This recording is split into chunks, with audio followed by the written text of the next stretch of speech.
で、最初はね、こう真ん中。顔のうん。表そうね、ビンちゃんね、顔がね、切れちゃうから、それじゃダメだと。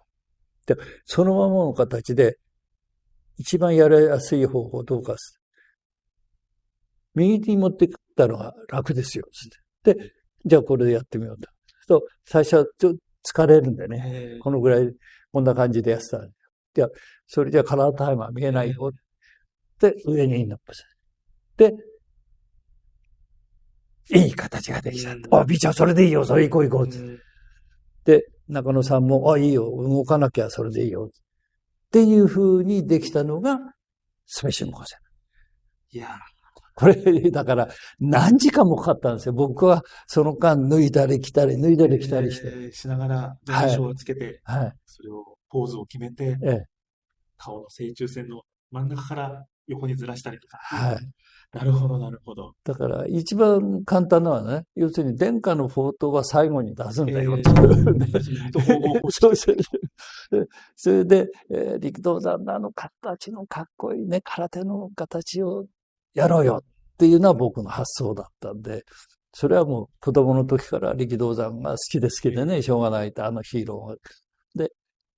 で、じゃあ、形作ろうよって、たまたま僕の左手が、それに指が反れるように。そうなんですよね。で、これは東方芸能学校で、日舞のね、はい。別に授業のにね、女性の先生にね、怒られるんですよ。あんたこんなのダメ、ダメって先生で叩かれるんですよ。で、そういうんで、こう、ちょっと反りが出てきた。やはりこの上にこう、そう向いてた方が美しいという。そう。要するに、こういう形じゃね、それじゃお化けじゃない、みたいなね。なるほど。だから、それで、まあ、生まれつきかどうか知りませんけど、こう、要するに指先まで力入れると反るんですよ。これはまあ、芸能学校の習性かもしれませんけどね。とにかく叩かれると痛いんですよ、先生でね。だからこうなった。あれは芸能学校のおかげなんですけどね。日舞の先生のね、おかげなんですけど。それで、いい形になって、高野さんも、こういうフレームでね、あ、びちゃんいいじゃない、いいじゃないって。そう、いいよ、いいよって、監督が OK して、あの形になったんですよ。だからいろんなのが入って。まあそうですね。そういった力道山もあり、はい。銀さんのイメージの最後の殿下の宝刀を抜くという、この最後の最後の決めといいますか。そうです。そこに至るシチュエーションへの負けて、ピンチになって、こらえて、力道山が最後に水泳と縦の空手チョップを放つ。それで勝つというね。なるほど。これがもう、最初の、要するに、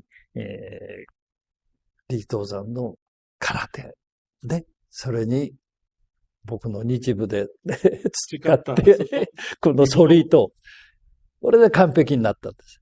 で、最初は完璧じゃないですよ。でもこれを、手の位置も重要ですよね。こうやったりね、こうやったりいろんなことやりましたよ。後ほど、他のウルトラマンたちはその位置がそうですよ。もうこの真似できないから、こうなったりね。いろいろ変わってきましたけど。作る段階でも試行錯誤で。そうです。こういうことは全部やってましたからね。で、こういうこともやったしね。X とか。これもやりましたね。でもこれは罰印になっちゃうから、これやめようよってやめたんですけどね。だからやっぱりこうなると。で、要するに、成田さん曰くね、手が長いから、リンさんの手が。いいんです。彫刻になるんです。で、短い方はどうしてもここまでいかない。この長さが。で、このぐらいになっちゃったりね。だから、ビンさんはもう本当にいい形になって、これはね、すごい彫刻だよって褒められたんですよ。これはいい。こんな形で、だんだんできてきたんですけど、今度、この形を、いつでも同じ形、どこでも、どういう姿勢でも同じ形にできるようにするためには、僕は毎日、家に帰って、300回は三面鏡の前で、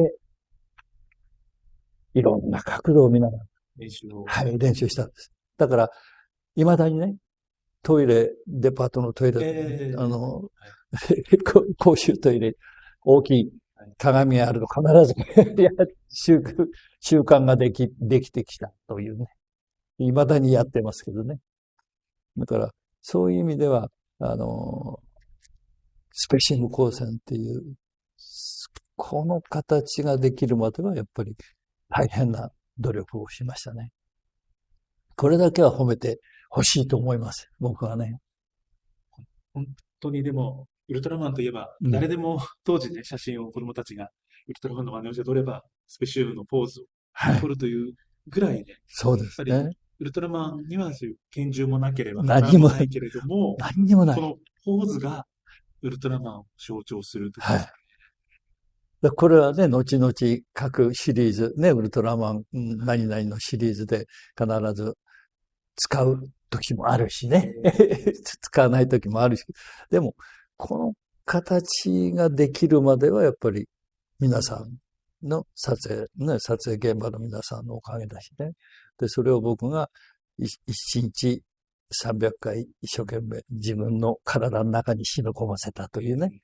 それは僕は自負してるんですけどね。だからそういう意味では、世界中の子供たち、昔の子供、今の子供もスペシウムっていうのは型ができるんですよ。これは、何にもいらないで、両手さえあればできるという。そうですね。はい。で、お金もかかんないしね。道具がいらないっていう。邪魔にならないしね。どこでも、もう飲み屋だろうが居酒屋だろうがね、どこでもできるという。公園でもそうですよね。だから、そういう意味では、みんなでいいものを作ったなと。そうですね。でもその時の最初のクランクインのだからクライマックスで決まったという。これはね、最初からこういう、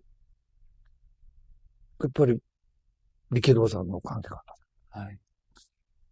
他にそれまでなかったポーズですよね、きっと。絶対ないです。ないです。市川雷蔵さんのね、真空切りっていうのは、こうありますけどね。何にもなくて、武器も何にもなくて、それが武器になるという。そうですね。大発明。発明です。これは、つぶらやプロとして、つぶらやの特撮のスタッフ、ね、飯島さんをはじめスタッフ、これは最初にこれができたっていうのはすごい。そうですね。世界のヒーローの中でも、いや、本当類を見ない。本当です。何せお金がかかんないんですから。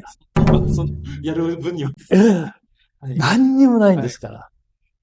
武器でこうやるんじゃないし。だから子供たちも結局武器があるとね、こう、なんか怪我したりなんかして強いね、強かったりなんかするけど、これは子供たちに怪我するわけではないし。そうですね。それ以前の、戦後のヒーローと言いますね。チャンバラだったりとか、どうしても、クラマテングもそうですけれども、スキーや刀があった方が、気持ちが出るという。マジでこうやって拳銃でね、子供たちが真似するっていうのもね、やっぱり危険だしね、おかしいしね。これだけは親御さんは何も言わないでしょ。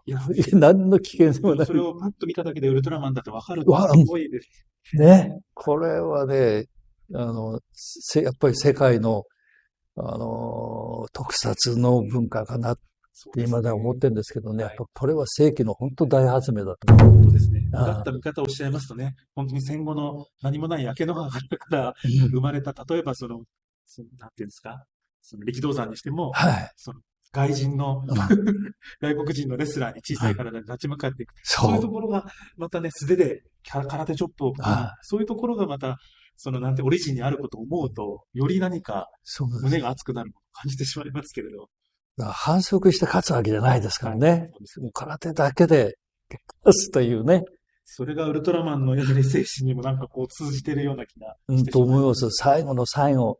そのままやられてね、子供が頑張れ頑張れって言ってくれるね。そのシチュエーションの中で、これが生きるんですよ。